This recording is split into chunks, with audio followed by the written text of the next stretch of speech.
Okay, remember that we have a pencil of quartics, and I want to find the parameter corresponding to quartics that contain a line. I've collected here the polynomial rings that I'm using. Remember, R corresponds to the P3 that contains my quartics. This T here contains the variable T of the pencil of quartics and the AIJs for the Grassmannian. And here, these were constructs for the magma to be able to calculate my lines. So RT is basically just R again, but it allows coefficients in T. And this function does what we've been using all this time. It just creates the scheme corresponding to the lines inside of the spectrum of T. And this will give me lines together with the variable of the quartics that contain them. Now, given a pencil, I would like to find the parameters, but the computations will take very long unless I choose a very simple pencil. So let's do the following.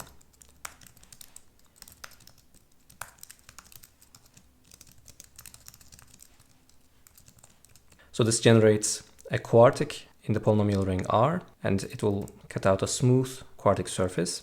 So this was a home-cooked function. And then this sparsity just controls how many monomials there are in G.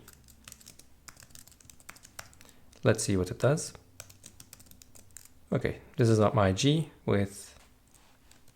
Okay, so there are at most 7 monomials. Last time there were 5. Okay, let's go back.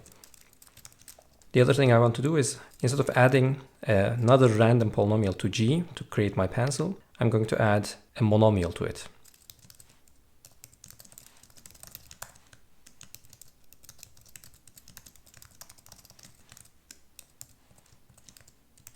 I can choose a random monomial with this. Let's see what it looks like. There you go. It just chooses one random monomial. And then I can say, let X be lines in pencil GM. So what it does is that it considers the pencil spanned by G plus multiples of M, and then looks at the lines inside of this pencil. This doesn't take any time, the construction of this scheme. What will take time will be the next steps.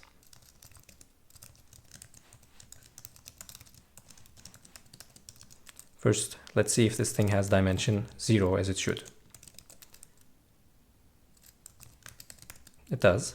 Of course, because my direction of the pencil is so simple that I could have chosen the monomial in such a way that the entire family contains lines, and then the dimension could be greater than 0. But anyway, this is the generic condition. That's what we would expect.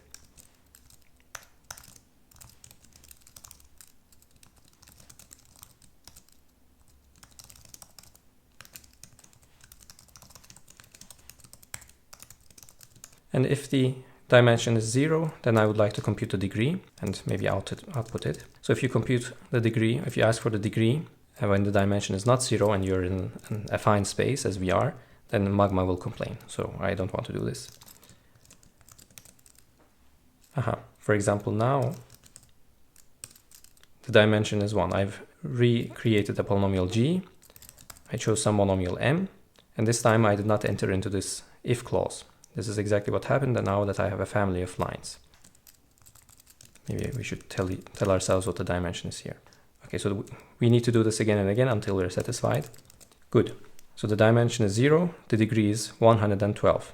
So remember what's happening is that because these polynomials are rather small, many of the lines end up living outside of the affine chart of the Grassmannian that I'm using, hence the degree will vary.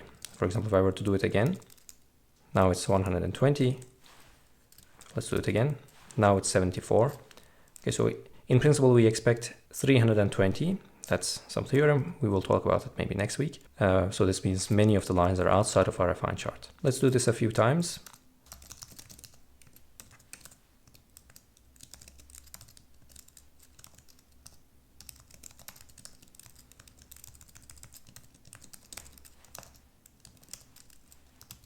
I want to see if we can increase the degree beyond maybe at 200 or something.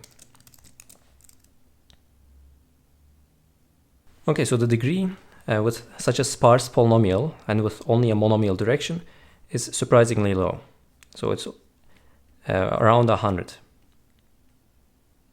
This is very instructive, of course, because we're seeing that what is supposed to happen, that theory in principle says that this scheme would be degree 320 with probability 1 if you could choose completely random pencils. But you see the degree is extremely small compared to 320 when you don't choose purely random coefficients. These are small integer coefficients with sparse polynomials and with monomial directions of the pencils. But now let's find the values of t for which there are lines.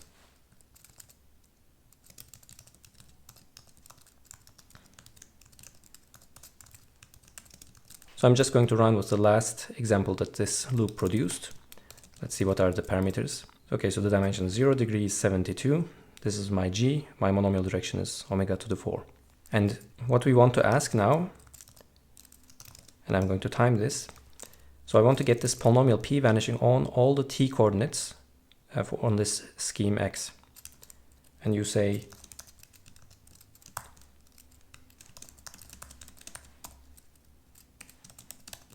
so here's what you say. The function is called univariate elimination ideal generator. Elimination ideal comes from eliminating the variables. So you know what we want to do is to eliminate the variables aij's. And the statement here is that I say eliminate all variables except the first one. The first variable is t, remember. So we're working inside of this polynomial ring. That's where x lives in, or the ideal, if you put the polynomials in the ideal of x lives inside of t. I would like to eliminate all variables except the first one, which is t. Okay, so the function is univariate elimination ideal generator. And you have to put in the ideal of the scheme that you're working with and tell which one you'd like to keep. So let's see how long this takes. So this was very quick, and it's also slightly misleading. If the pencil giving rise to x was randomly generated, this takes very long. But let's look at what's p. This is p.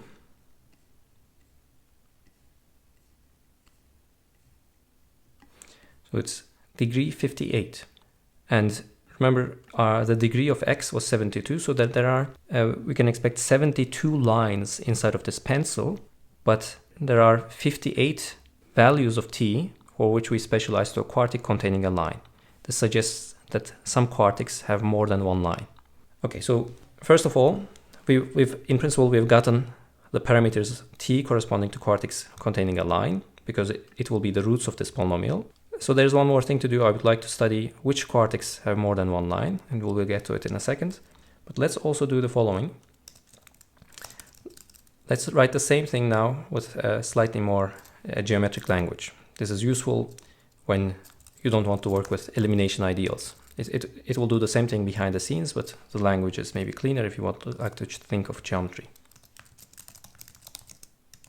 So for the alternative way, I'm going to write a1 I'm going to represent the coordinate axis for t using this affine space of dimension 1. So this is a1. And then I would like to define a projection map from x to a1. I call it project, and you write x arrow a1. So just like in math, you say map from x to a1, and then you put this symbol here. After the symbol, you have to explain what the map does. Now, a1 has a single parameter. We only have to describe how does this parameter pulls back to x. And you say, well, I would like a1, the generator of a1, to pull back to t. So that would be the projection map. Remember, the affine space containing x has variables t, a11, a12, etc. And I can write anything involving these variables here. And you have to put this in a sequence because this map construction could be defined here for larger spaces with more variables that you can pull back. But okay, so this is a very intuitive language. Okay, let's now apply this to x. Let's time this true. So maybe I write, let's call it tx maybe. I would like to apply this projection map to x. So this will give me something in a1. And then let's look at it afterwards. Okay, so it took about 1.6 seconds. And we now have a scheme inside of a1. We know that this scheme has to be cut out by a single polynomial. Let's look at whether it got it. Indeed, so it output a huge polynomial. It looks vaguely like what we have upstairs, and it is degree 58. This $.1 refers to an unnamed variable, because I didn't name the coordinate variable in this affine line, but it got the same thing. So you can use then either elimination ideal constructions. There are variations of this elimination ideal. You could eliminate a few of the variables, not all but one, but you can eliminate a subset of the variables. Or you can construct these projection maps but of course you can do it much more generally. You can construct maps from one scheme to another. Now, although in principle this concludes the part about finding the variables corresponding to quartics with lines, it's natural to be curious here as to why we have 58 parameters that give a quartic with lines, but something like 78 lines in total, 72 lines in total, but only 58 variables. So we can study this actually, we can see what's happening. So let's go back here. I'm using this P over here, maybe I rewrite it, it's just a second. To study this further, there's another coercion operator, that this P right now, although it has a single variable, Magma views it as a polynomial inside a polynomial algebra with 5 variables, and therefore it will refuse to operate on it with functions that are defined on univariate polynomials. So what we have to do is this. You can use, for example, for simplicity, the is univariate function. It checks whether a polynomial has only a single variable appearing in it. The first output will be a Boolean true or false. This underscore means I don't care, throw it away. I'm not assigning a name to the output. So the Boolean I know is true. And then the second thing is the same polynomial, but now viewed as a univariate polynomial. It will also create a univariate polynomial ring and assign it into it. Let's see what it does. So PP is now a univariate version of our P, but you see the variables are unnamed because I didn't define a univariate polynomial ring and give its generator a name. Never mind, we're not going to look at it with our bare eyes. So now the other thing I want to do is to say factorize this polynomial. Okay, so first let's see how many factors there are. There appear to be 2 factors, possibly with multiplicities. Now let's look at it. Okay, so the first factor is very easy. It's a linear factor. This is, let's call it t. T plus 1 equals 0. That is t equals minus 1. Appears with multiplicity 1. And then there's a degree 57 polynomial appearing here. So again, by this Galois group action principle, that for all the variables that are the roots of this degree 57 polynomial, I would expect the same kind of lines, so the same number of lines. But here, maybe there's a different number of lines appearing other than this one. Let's see what's happening. So first of all, we know that G minus M should contain some lines. So that was the root of this first factor. So first of all, let's check this. I want to count the lines in G, just want to see what's happening, and G minus M. In the meantime, I modified my countLines function so that it outputs how many lines there are also in each strata of the Grassmannian. In the first strata, I expect to see 0 here, and I expect to see something other than 0 here. Okay, so let's look at this. Okay, so G has no lines whatsoever. This is the total number of lines, and now this is the affine chart. This is a codimension 1 chart, etc. So this is the higher strata of the Grassmannian. And let's look at this. Very good. So this now G minus M has 19 lines. We don't care. We only care about this first affine chart. There will be 15 lines here, and at some higher codimension strata, there will be 4 lines. Good. So there were, remember, degree of X is 72. So I expect 72 minus 15 lines remaining. So I expect to see 57 lines in the rest of the family. And indeed, remember the other polynomial was degree 57. So what I expect is that for the remaining 57 values of t, each of the quartics should have exactly 1 line, at least in this affine chart of the Grassmannian. And the next part you may consider as a bonus. I would like to check this statement that every other quartic has a single line. In principle, this is a little bit more complicated because I can try just -1 here. I would like to write a root of this degree 57 polynomial. On the other hand, how do you do it? Well, so this is what we will learn in the last few minutes.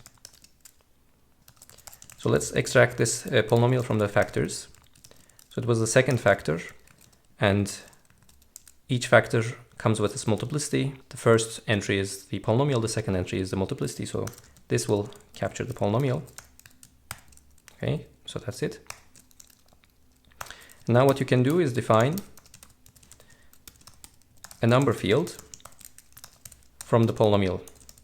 What it does is that it attaches symbolically to the rational numbers a root of the polynomial poly. The point here is that I'm not actually choosing any of the roots of this polynomial. So a choice would entail a number inside the complex field. So this is not what we're doing. Algebraically, all of these roots will behave the same for what we are about to do. So this is an abstract extension of the rational numbers to this number field without an embedding. So we can see what it looks like. So this is when I say R, okay, it doesn't say anything. And when I say N, it just repeats the polynomial back to me. But the interesting thing is that if I were to say R to the 57, it will give me an expression in terms of R, because R to the 57 is dependent on other powers of R. And this is enough to find the lines again. So let's write G minus MR. So I want to write R times M. This is what I want to do. But this won't work as it is, because G and M live in a polynomial ring with rational coefficients. So Magma will complain. So let's say Rn.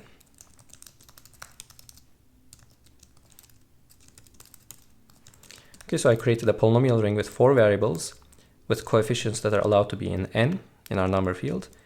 Now I can write this, but I need to force G to live in Rn. Again, it's a polynomial with 4 variables, so it can be coerced into it because the coefficients are rational numbers. I do the same here, and now this should work. So the variable names are denoted by $.1, $.2, etc. So we know what G was.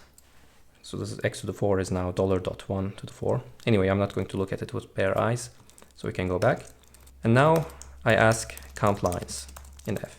So I designed my function so it doesn't care what kind of function field or what kind of field I put in here. So it will count lines here nevertheless.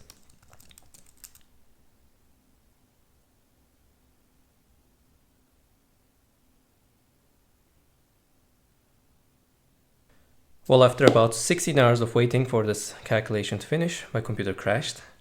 And I even had a parallel computation on a removed server, but that too did not finish. And if we had a couple of days to wait, perhaps the computation would have terminated. Now there's a lesson here. One of them is that working over number fields is expensive, especially if it has degree 57. On the other hand, we actually didn't have to do this calculation because we knew there were 57 lines remaining that we had to account for. And then each root of this polynomial of degree 57 would have to correspond to a quartic with a single line. So let's do another example. I found this slightly more interesting example. This will give us a polynomial that factors into 3 factors. So it will be curious to find out how many lines there are in each factor. Let's start. So then the same gimmick. I create a scheme corresponding to lines in this pencil in this affine chart of the Grassmannian, compute its dimension and degree. Okay, so it has dimension 0 and it has degree 104. So we have 104 lines to account for. And then I compute this projection. So this is our P. So it has degree 50. So there are 50 quartics with lines inside of it, and the total number of lines should account to 104. So our goal is to understand how many lines are there in different quartics. Then I just go ahead as before and define this univariate polynomial, factorize it, and look at the factors. Okay, so these are the factors of this polynomial of degree 50. So there's a degree 2 factor, 16 factor, 32 factor. Here are the degrees. For example, the square roots of minus 1 over 10 will give us quartics with lines inside of it. So will the roots of this degree 16 polynomial.